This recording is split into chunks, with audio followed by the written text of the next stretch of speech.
Welcome to Daily News Simplified, an answer to what, why, and how of newspaper reading. Today, we're going to discuss important issues appearing in the New Delhi edition of the Hindu newspaper dated 2nd August 2018. Let's begin.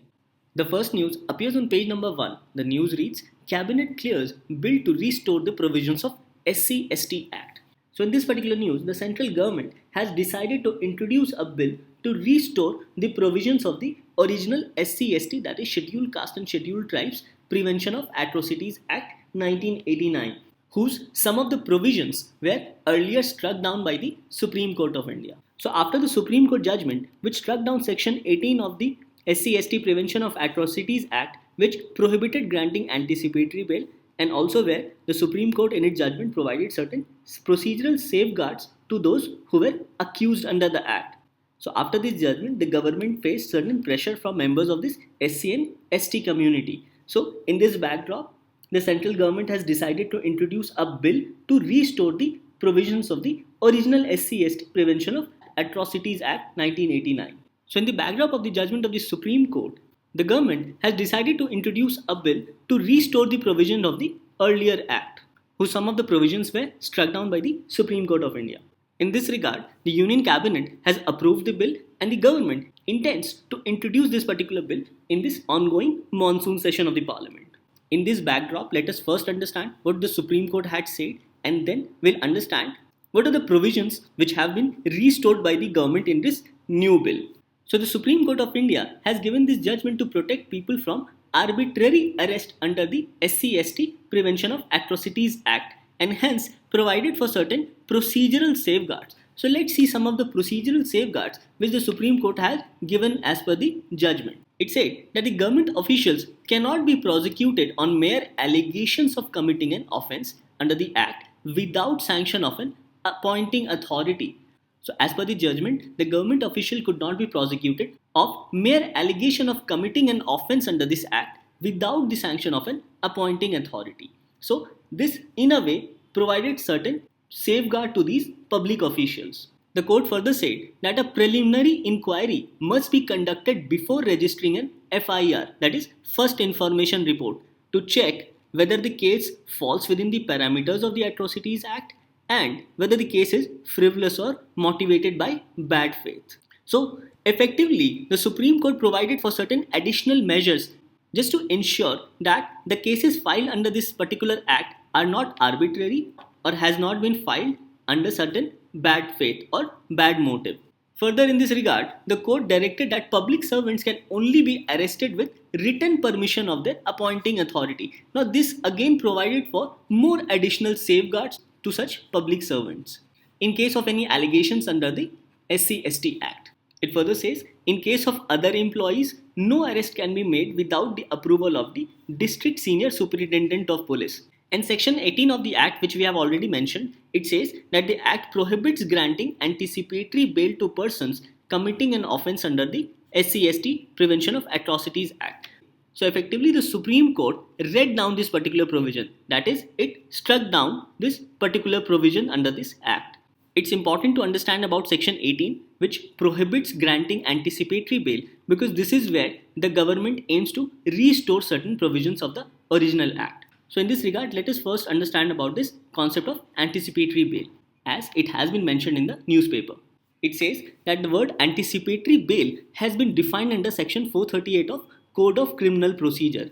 So it basically talks about getting a bail in anticipation of an offence, where the section reads, where any person has reason to believe that he may be arrested or an accusation of having committed a non-bailable offence, he may apply to the High Court or the Court of Session for a direction under this section. That is, he may apply to the High Court or the Sessions Court for such anticipatory bail. And the court, if it thinks fit, may grant such anticipatory bail to the person concerned.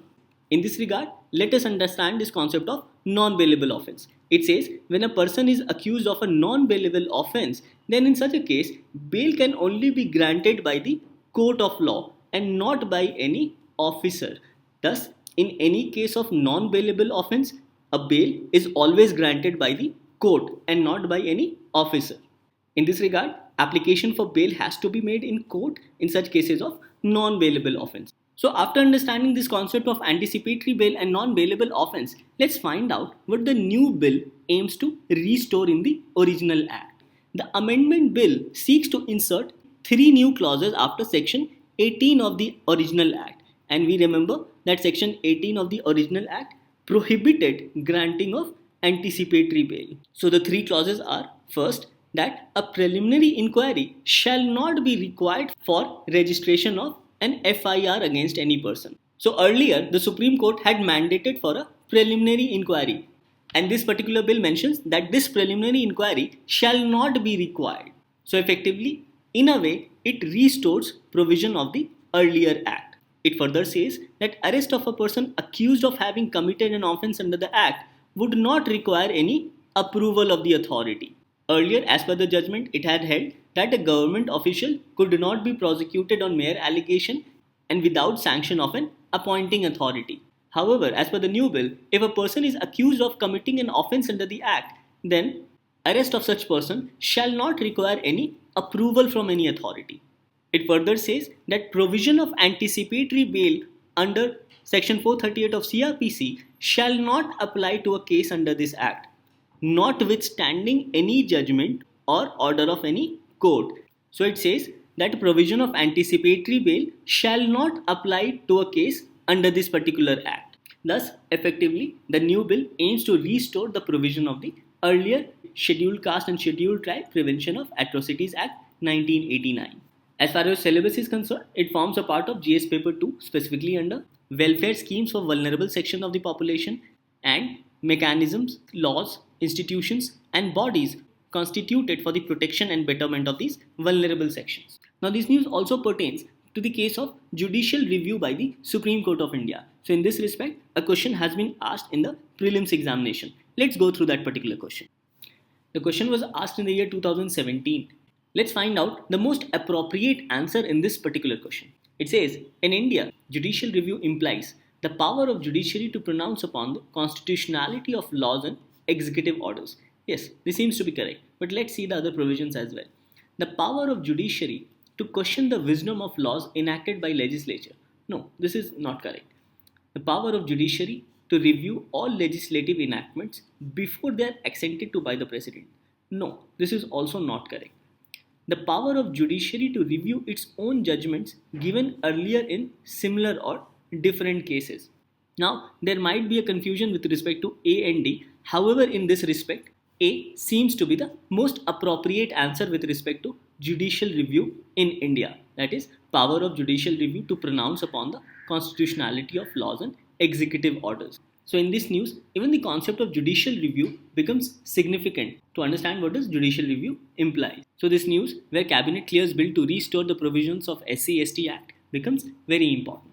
With this, let's move on to the next news. The next news appears on page number 1 and also appears as a continuation on page number 10. The news says, TRAI's nod for sale of 5G spectrum. So in this particular news, TRAI, that is Telecom Regulatory Authority of India, has recommended the auction of spectrum to offer 5G services for the first time in India. So in this news, let us understand about the benefits of 5G services as well as certain important facts about Telecom Regulatory Authority of India.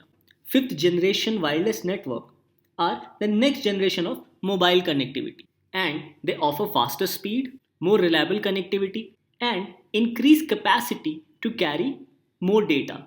And this increased capacity of more data will further ensure rise of Internet of Things related technology. So this 5G network will effectively help in the rise of Internet of Things related technology. As you can see, this particular picture depicts the various utilization of 5G services. It says that 5G network enables service providers to build virtual end-to-end network tailored to application requirements, where it talks about mobile broadband connectivity, machine-to-machine learning, communication, entertainment, internet, retail, shipping, manufacturing, automotive, medical infrastructure, and other applications. So we see with the coming of 5G network, there will be an increase of use of Internet of Things related technology. In this respect, a question was also asked in the prelims of 2018 with respect to Internet of Things. Let's see that particular question first. So it was a long paragraph based question where they effectively tried to make you understand how this concept of Internet of Things work. It said When the alarm of your smartphone rings in the morning, you wake up and tap it to stop the alarm, which causes your geyser to be switched automatically. The smart mirror in your bathroom shows the day's weather and also indicates the level of water in your overhead tank. It further says when you step out of your house and lock the door, all lights, fan, geysers, and AC machines get switched off automatically. So the question asked was, in the context of emerging communication technologies, which of the following terms best applies to the above scenario? The options were border gateway protocol, Internet of Things, Internet protocol, virtual private network. So the correct answer here was Internet of Things. So we understand with the coming of 5G technology, this concept of Internet of Things will see a tremendous rise. So it's important to understand about 5G as well as Internet of Things. As we see, a question has already been asked in the year 2018 prelims examination. So with respect to this particular news, also let us understand about Telecom Regulatory Authority of India, as TRAI was also in news few days back with respect to Idea and Vodafone merger. So TRAI has been established under the Telecom Regulatory Authority of India Act 1997. Hence, TRAI is a statutory body and provides for regulation of telecommunication services within the country. TRAI also adjudicate disputes and dispose of appeals through Telecom Disputes Settlement and Appellate Tribunal.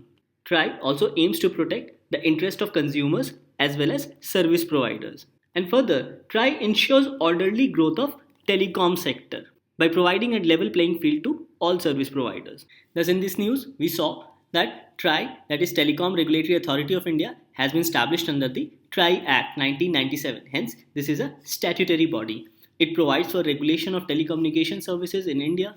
It provides for adjudication of disputes, and it also disposes of appeals through the Telecom Dispute Settlement and Appellate Tribunal. TRAI further aims to protect the interest of both consumers as well as service providers, and it also ensures orderly growth of the telecom sector by providing a level playing field to all service providers. So in this particular news, we saw about 5G services and how the coming of 5G will see an increase of Internet of Things related technology. And we also analyzed the role of Telecom Regulatory Authority of India. As far as the syllabus is concerned, this forms a part of GS paper 2 as well as GS paper 3 under technology. Under GS paper 2, it comes within statutory, regulatory and various quasi-judicial bodies. And under technology, it comes under infrastructure as well as science and technology developments and their application and effects in everyday life. And we also saw a question which was asked recently in the year 2018 in a prelims examination. Hence, it's important to know both about uses of 5G as well as role of Telecom Regulatory Authority of India. With this, let's move on to the next news. The next news is on RBI raising interest rate, and this news appears on page number 1 and also as an editorial on page number 8. On page number 1, the news reads, RBI raises rates again by 25 basis points, mainly on concerns of rising inflation. And here it says, prudent increase. RBI's decision to raise benchmark rates spotlights concerns about inflations.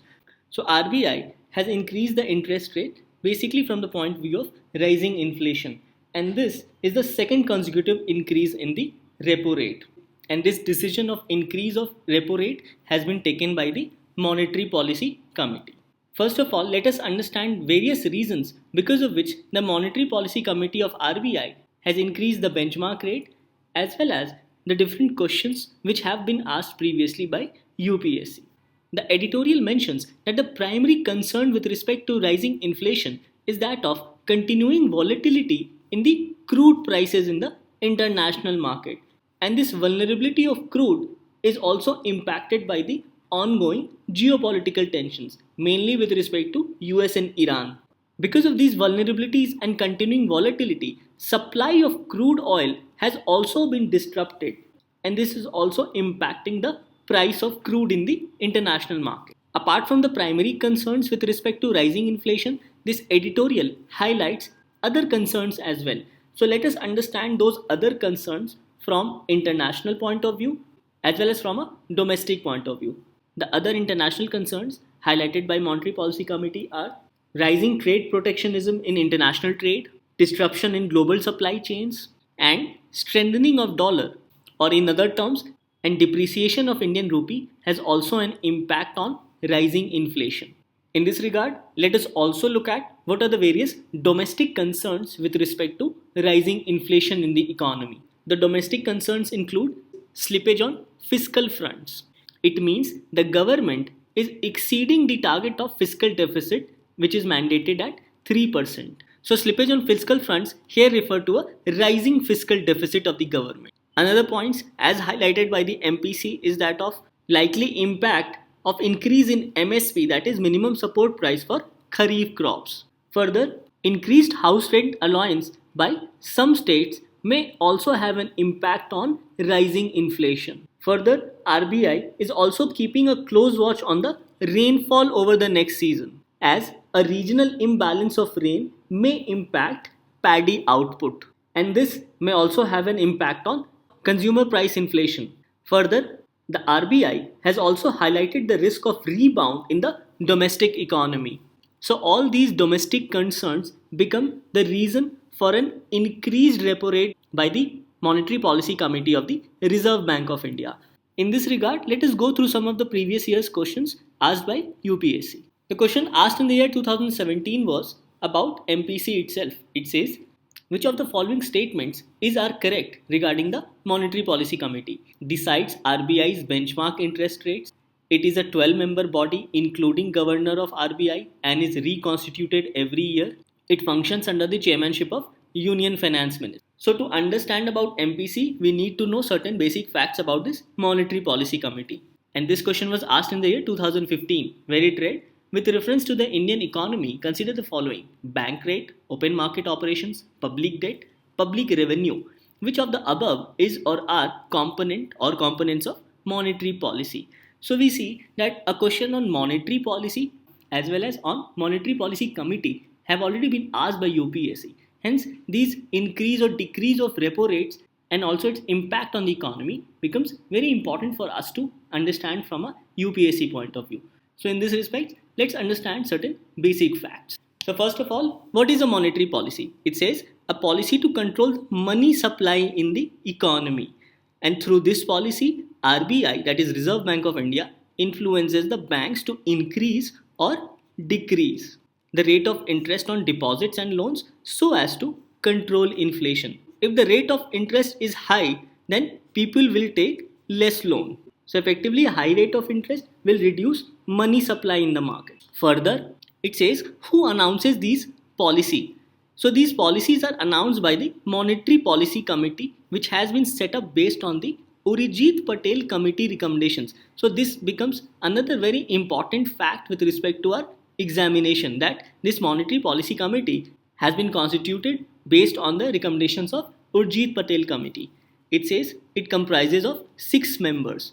3 representatives of RBI, that is RBI Governor, Deputy Governor, as well as nominee of RBI, and 3 representatives of the government, which includes eminent economists nominated by the government. And this monetary policy is announced every 2 months.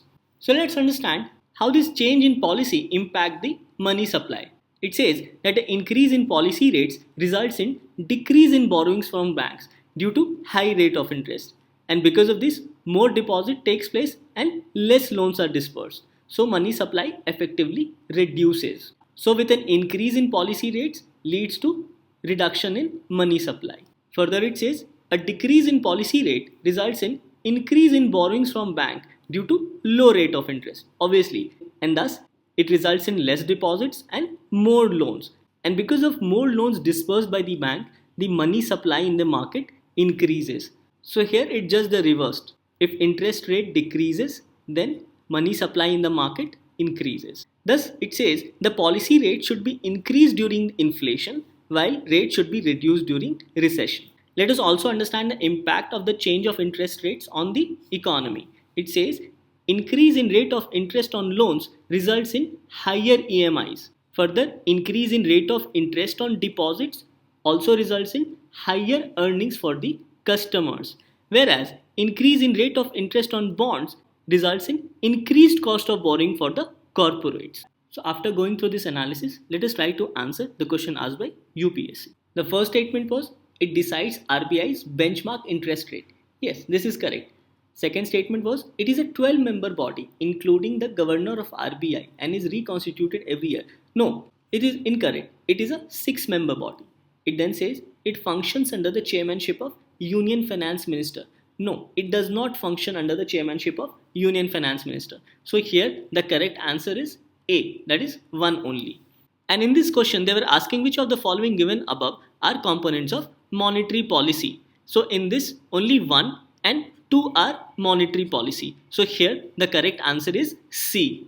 So this news on RBI increasing interest rate becomes extremely important from our exam point of view. As far as the syllabus is concerned, this topic gets covered under GS paper 3 under issues relating to Indian economy. With this, let's move on to the next news. The next article appears on page number 9. It reads, no easy head counts. Be wary of non-demographers' misconceptions on population and devolution of taxes. The 15th Finance Commission has decided to use 2011 census of the states as one of the criteria to give recommendations for devolution of taxes from the center to the states. So this article argues the criteria of population census for tax devolution has to be replaced by population equivalence. So in this article, let us understand the views expressed by the author with respect to population equivalence. It says, what should be the ideal criteria for tax devolution? The demands of the state depend more on its population structure and composition rather than on total raw population. So here the article talks about population structure as well as composition. For example, states such as Kerala may have lower population but would need more funds to take care of senior citizens due to its unique population composition. So effectively, its population composition refers to population among various age groups. It then says, similarly, since Bihar has a higher proportion of children, it would therefore need more finances for human capital formation. So this article is effectively talking about allocation of fund based on different population structure as well as composition in a particular state. The article then highlights that disparities in the fertility rate and life expectancy across states as well as intermigration has brought about changes in population structure and composition.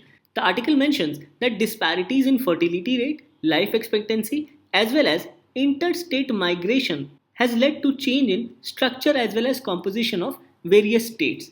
So accordingly, the financial needs of the states have also changed and hence the present criteria of population census seems to be inadequate to account for this structural change.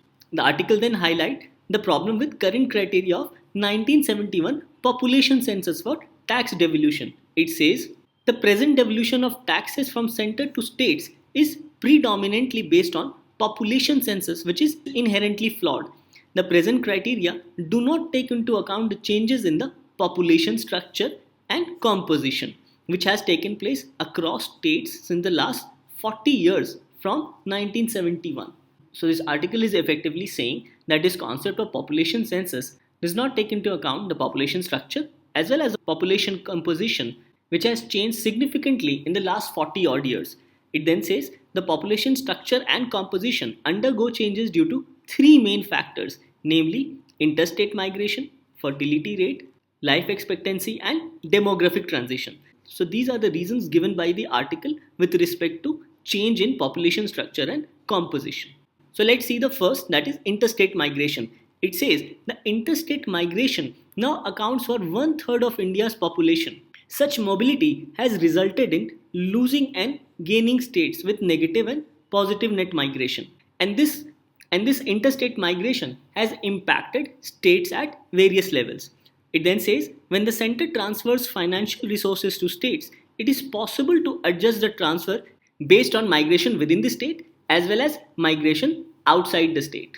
So the article is effectively saying that if people migrate from states of origin to state of destination, then people residing in the state of destination require more resources to accommodate their needs and requirements.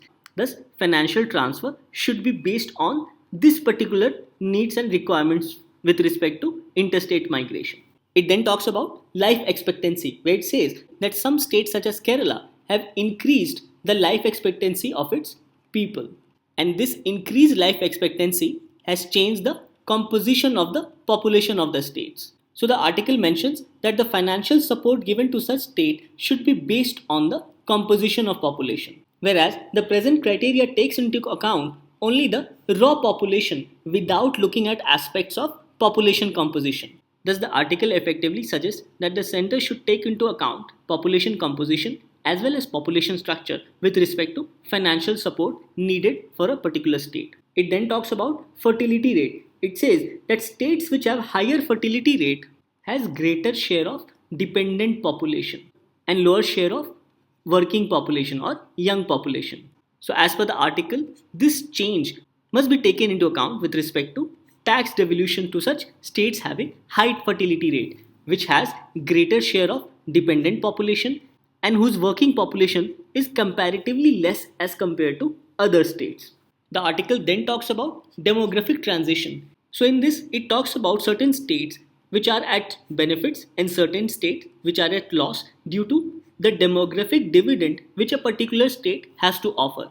Let's understand this through an example. It says that states such as Bihar, Rajasthan, Madhya Pradesh, and Uttar Pradesh are in their peak in demographic dividend and offer windows of economic opportunities for their youth, both in internal as well as international migration. It says that states having greater population offers windows of economic opportunities for their youth with respect to both internal as well as international migration. Whereas states such as Kerala and Tamil Nadu are losing states in terms of demographic dividend and they are entering into second demographic transition, that is population aging. So in these two kind of states, here there is more youth population, whereas states such as Kerala and Tamil Nadu has more aging population. Hence, the demographic dividend is different with respect to these two kind of states. So as per the article, this demographic transition must be taken into account with respect to devolution of taxes with these different kinds of states. So the way forward as per the article is that the devolution of taxes must be based on the current reality of the demography of states. So the article says that contemporary reality with respect to demography of states must be taken into account. Further, it must take into account not only the raw population but also the structure and composition of the population. Thus, considering the population dynamics in terms of varying levels of dependency and workforce structure, population equivalence needs to be worked out prior to adopting the census population of 2011 as the basis for the distribution of central grants. So as per the article, criteria of population census for tax devolution must be replaced by the concept of population equivalence.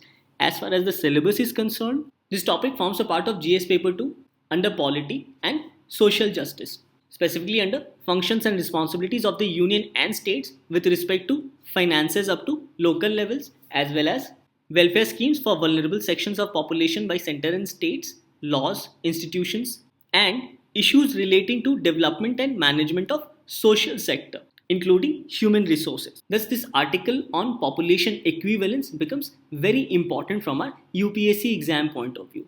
With this, let's move on to the next news. The next news appears on page number 18, and this news is about Fields Medal. It says, India origin mathematician among Fields Medal winners. So in this news analysis, let us understand about this Fields Medal award. As we can see, questions related to mathematicians have been asked by UPSC previously in different formats. This question particularly was asked in the year 2016, where it asked a recent movie titled The Man Who Knew Infinity is based on the biography of. The correct answer in this was S. Ramanujan. So we see at times UPSC tend to ask such different kind of questions. So in this respect, it's important to know about Fields Medal. So let's find out in this particular news what this Fields Medal is all about. So in this particular news, International Congress of Mathematicians in Rio de Janeiro announced the recipient of this year's Field Medal. So this year's Field Medal was announced by International Congress of Mathematicians in Rio de Janeiro. And in this, Mr. Akshay Venkatesh was also one of the recipients of this Fields Medal this year. He is of Indian origin and his research covers a wide range of mathematical discipline, including solving equations. So, one mathematician of Indian origin is also among the winners of this Fields Medal Award announced this year. Further, let's find out certain basic facts about this Fields Medal Award. This Fields Medal is awarded every 4 years on the occasion of the International Congress of Mathematicians to recognize outstanding mathematical achievement for existing work and also for the promise of future achievements. So basically, Fields Medal Award is for outstanding work in mathematics. It then says Fields Medal, officially known as the International Medal for Outstanding Discoveries in Mathematics, is an award granted between 2 and 4 mathematicians for their outstanding research. This award is widely regarded as the highest honor a mathematician can receive and has been also described by many as the mathematician's Nobel Prize. So this Fields Medal is also at times described as mathematician's Nobel Award. As we have seen, this award is granted every 4 years and is given by tradition to mathematicians under the age of 40 rather than to senior scholars. The prize comes with a monetary award along with a medal, and the name is in the honor of Canadian mathematician John Charles Fields. And in this regard, John Charles Fields was instrumental in establishing the award, designing the medal, as well as funding the monetary component of this award. So basically, this award carries a medal as well as a cash prize. So this is an interesting development, and it becomes important for us to know about this Fields Medal, which is for the mathematicians under the age of 40. So it encourages young and bright mathematicians in their work in the field of mathematics. In your prelims examination, this forms a part of current events of national and international import. With this, we come to an end to discussion of today's newspaper. Please subscribe to our channel and press the bell icon for daily TNS updates. With this, let's move on to the question for the day.